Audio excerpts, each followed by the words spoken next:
আমাদের financial market এত narrow এবং সব কিছু কিন্তু কমার্শিয়াল ব্যাংকিং সেন্ট্রিক, এবং এটাকে ইউজ করা হয় primary channel for financial intermediation and capital allocation, সব কিন্তু এখান থেকে হয়। এবং আপনি দেখেন যে স্বাধীনতার পরবর্তী সময় থেকে আমরা যদি দেখি আমাদের যে ইন্ডাস্ট্রিয়াল যেটা হয়েছে, আজকে আমরা যেখানে এসেছি সেখানে কিন্তু কমার্শিয়াল ব্যাংকিং কন্ট্রিবিউট করে গেছে, ডিসপাইট দ্য ফ্যাক্ট কিন্তু কমার্শিয়াল ব্যাংক কাজ না। টার্ম লোনের কথা বলেন, যাই কিছু বলেন, সব কিছু আমরা নিয়েছি। আমাদের এখানে কিন্তু মার্কেট রিস্ক আমরা ফেস করেছি, আমরা ইন্টারেস্ট রেট রিস্ক ফেস করেছি, সেখান থেকে কিন্তু আমরা এই অবস্থায় নিয়ে এসেছি। তারপর এখন যে চ্যালেঞ্জগুলো ফেস করছে সেটা হচ্ছে কি, একটা ব্যাপার যেটা হচ্ছে দেখছেন আমরা এনপিএল কীভাবে বাড়ছে, যেভাবে বাড়তে বাড়তে এখন 20% ক্রস করে গেছে। মাননীয় গভর্নর সাহেব বলেছেন যে এটা 35% হতে পারে, ইনফ্যাক্ট একটু খারাপও হতে পারে। তো সেক্ষেত্রে এই জিনিসগুলো কী করছে, এটা সিভিয়ারলি ইম্প্যাক্ট করে কিন্তু ব্যাংকিং লিকুইডিটিকে, কারণ টাকাটা ফেরত পাচ্ছি না, টাকাটা কিন্তু বাইরে চলে গেছে, টাকাটা ইজ নট কামিং ব্যাক। তার মানে বেসিক্যালি আমাদের লিকুইডিটি ইম্প্যাক্ট করে। At the same time in the process আমাদের operational efficiency also get impacted. এবং আমরা দেখতে পাচ্ছি যে গ্র্যাজুয়ালি যে আমাদের ফাইন্যান্সিয়াল যে মার্কেটটা, এটা কিন্তু ডেপটা ইজ গেটিং ডিক্লাইন, এবং সেটা এবং আমরা দেখতে পাচ্ছি যে অ্যাট দ্য সেম টাইম যে বাংলাদেশ সরকার ব্যাংক থেকে বড় করতেছে, এবং সেটাও কারণটা হচ্ছে ট্যাক্স জিডিপি রেশিও এত কমে গেছে যেটা 8-এর কাছাকাছি চলে এসছে, one of the lowest if not the lowest, one of the lowest in the world. তো এই জিনিসগুলো হচ্ছে আমরা দেখতে পেয়েছি যে ওভার লাস্ট গত কয়েক বছর ধরে দেখতে পেরেছি যে সিগনিফিকেন্ট ডিভ্যালুয়েশন হয়েছে। আমরা যেমন 2011 থেকে 21 সাল আমরা কোনো ডিভ্যালুয়েশনই দেখিনি, বোধহয় টোটাল বছরে ডিভ্যালুয়েশন হচ্ছে 14% 10 বছরে, যেখানে আমরা দেখেছি Indian rupee move from 45 to 75 টাকা টু এ ডলার। সেটা আমাদের একটা ফলস প্রাইড নিয়ে আমরা ছিলাম। আমাদের এই ফিনান্সিয়াল ইনক্লুশনটা ছিল লিমিটেড ইনক্লুশন ছিল, আমরা দেখতে পেয়েছি রেস্ট্রিক্টেড ব্রডার গ্রোথ পোটেনশিয়াল ছিল। তারপরে আমরা আমাদের সবচেয়ে বড় যে ব্যাপারটা ছিল সেটা আমি বলবো যে গভর্নেন্সটা ওয়াজ অ্যাবসলিউটলি ল্যাকিং। এবং আমি যেটা বলবো with due respect to everyone, যে কোনো কারণেই হোক আমাদের সুপারভিশনটা also there is a lack in it, যার জন্য এই জিনিসগুলো হয়েছে। অথবা আমি বলবো যে লেভেল প্লেয়িং ফিল্ড বলে কিছু ছিল না, কেন কেউ কিছু কাজ করেছেন তার জন্য ওনাকে কিছু ধরা হয় না, আবার অন্য কোনো ব্যাংক যদি কিছু করা হয় তাহলে সেখানে এসে ধরা হবে। মানে আমরা দেখতে পেয়ে যেমন এখন যে আমরা এত নন পারফর্মিং লোন দেখছি, এটা কেন দেখছি? বিকজ অফ দ্য ফ্যাক্ট অনেক কিছু আমাদের হয়তো আন্ডার দ্য কার্পেট ছিল, যেগুলো আমরা বের হয় না, এখন বেরিয়ে আসছে, বিকজ আমরা সেগুলো দেখাচ্ছিলাম না। সেটা এখন যেহেতু সুপারভিশনটা অনেক স্ট্রঙ্গার হয়েছে, এখন বাংলাদেশ ব্যাংকও আসছে, দেখছে, এবং সেই সব কারণে কিন্তু আমরা দেখতে পাচ্ছি যে, এবং অ্যাট দ্য সেম টাইম আমরা বোর্ডের মধ্যেও কিছু চেঞ্জেস পাচ্ছি। আগে যেমন একটা বোর্ডের মধ্যে একটা ইয়ে ছিল যে এটাকে যত কম দেখানো যায় করা যায়, সেই ব্যাপারটা ছিল, প্লাস গভর্নেন্সে যে ইয়েটা ছিল কমতি ছিল, সেটা আমার কাছে মনে হয়েছে যে এখন একটু কিছু হলো বেটার হচ্ছে। আরেকটা যেটার সাথে সাথে আমরা দেখতে পাচ্ছি ইনফ্লেশন। আমরা দেখতে পাই যে ইনফ্লেশন গত 2 বছর অধিক সময় ধরে 10% বেশি ইনফ্লেশন।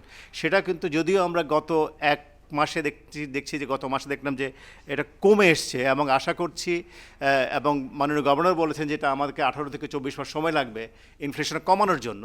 এটা হঠাৎ করে বললেই কিন্তু ইটস নট লাইক আজকে করলাম কালকে হয়ে যাবে। তো আমরা কিছু ট্রেন্ড দেখছি, এখন এটা সামনে কন্টিনিউ করা হচ্ছে মোর ইম্পর্টেন্ট, সেটা আমরা যেন দেখতে চাইলে কিন্তু হবে। আমরা অ্যাট দ্য সেম টাইম দেখছি ব্যাংক রেট বাড়ছে, ইন্টারেস্ট রেট বাড়ছে, বিকজ অফ দ্য ফ্যাক্ট যেহেতু ইনফ্লেশন বাড়ছিল, পলিসি রেটও ইনক্রিজ করেছে, সাথে সাথে ইন্টারেস্ট বেড়েছে, এবং ইন দ্য প্রসেস যারা কাস্টমার, আলটিমেট কাস্টমার, তারা কিন্তু অনেক প্রশ্ন করছে যে আমরা তো এভাবে পারছি না। আমাদের একে তো আমাদের যে বিভিন্ন ধরনের ইউটিলিটি রেটগুলো বেড়ে গেছে, কিছু কিছু ক্ষেত্রে গ্যাসের রেট বেড়ে গেছে 40 to 50%। সেখানে এসে আবার যদি ইন্টারেস্ট রেট বাড়ে, সে কাস্টমারদের কাছ থেকে অনেক ইয়ে ছিল, এবং সেটা আমরা দেখতে পেয়েছি যে ওভারঅল সিচুয়েশনে ক্রেডিট গ্রোথ কমতে কমতে 7.28% চলে এসছে, and which is not good for N economy. Specially আমরা দেখতে পেয়েছি যে ইন টার্মস অফ ওপেনিং এলসিস আমরা দেখতে পাই ক্যাপিটাল মেশারি ইম্পোর্ট কিন্তু সিগনিফিকেন্টলি কমে গেছে। একটা দেশের জন্য ক্যাপিটাল মেশারি ইম্পোর্ট কমা মানেই হচ্ছে সেই দেশের ইকোনমিক অ্যাক্টিভিটিস কমে যাওয়া, যেখানে প্রতি বছর আমাদের 20 থেকে 22 লক্ষ লোক এমপ্লয়মেন্টে জয়েন করে, লেবার ফোর্সে জয়েন করে, সেখানে যদি ক্যাপিটাল মেশারি ইম্পোর্ট না হয় তাহলে আমি দেখতে পাচ্ছি না যে এই যে এটা how basically economy is going to go at the same time create employment. সে এই ব্যাপারটা আমাদের কাজ করেছে। আমরা দেখতে পেয়েছি যে ওভারঅল যে এগ্রিগেট ডেট $100 বিলিয়ন ক্রস করে গেছে।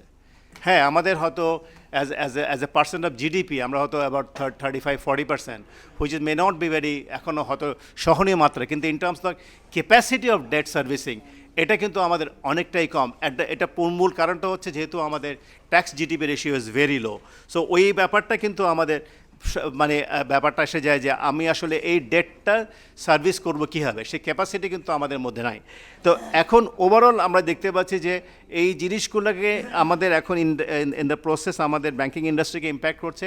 আর যেহেতু banking industry is impacted severely because of all this factor I am talking about, এটা আলটিমেটলি আমাদের ইকোনমিতে পজিটিভ ইম্প্যাক্ট করছে না। এবং আরেকটা সিচুয়েশন যেটা সবচেয়ে আমাদের বেশি ইম্প্যাক্ট করছে হচ্ছে ল অ্যান্ড অর্ডার সিচুয়েশন। কিন্তু the end of the day law and order situation যদি আমরা ইম্প্রুভ করতে না পারি, আমরা যত কিছুই করি না কেন, আমরা যদি আমরা ইউটিলিটি রেটও কমিয়ে নিয়ে আসি, ইন্টারেস্ট রেটও কমিয়ে নিয়ে আসি, একজন ইনভেস্টর কখনোই ইনভেস্টমেন্ট করবে না যতক্ষণ পর্যন্ত সে দেখে যে হি ডাজন্ট ফিল সেফ, যে আমি ফ্যাক্টরিতে যাচ্ছি, আমার লোকরা কাজ করছে, লোকরা হঠাৎ করে এসে আমার চেম্বার ঘেরাও করছে না। এই জিনিসগুলি যদি আমি ইমপ্রুভমেন্ট না করতে পারি, so basic has to be address which is law and order situation. এটা করতে পারলে বাকিগুলো আমরা দেখতে পাচ্ছি ইমপ্রুভমেন্ট হচ্ছে। External account we have seen improvement, we have seen BOP has improved, we have seen current account has surplus, আমরা financial অ্যাকাউন্টে দেখেছি পজিটিভ ইমপ্রুভমেন্ট আমাদের, which has been driven by growth in export at the same time significant growth in our remittance. তো এই দুইটা ইয়েতে আমরা দেখতে পেয়েছি। সো আমার কাছে মনে হয় সামনে যদি ইম্পোর্টটা আবার যদি গ্রো করে with the increase in confidence of the investors, তাহলে হয়তো ইম্পোর্টটা বাড়বে। বাট এখন যেহেতু আমাদের যে আরেকটা জিনিস যেটা সবচেয়ে ইম্পর্ট্যান্ট আরেকটা হচ্ছে, সেটা হচ্ছে যে continuous supply of energy, that is very very important.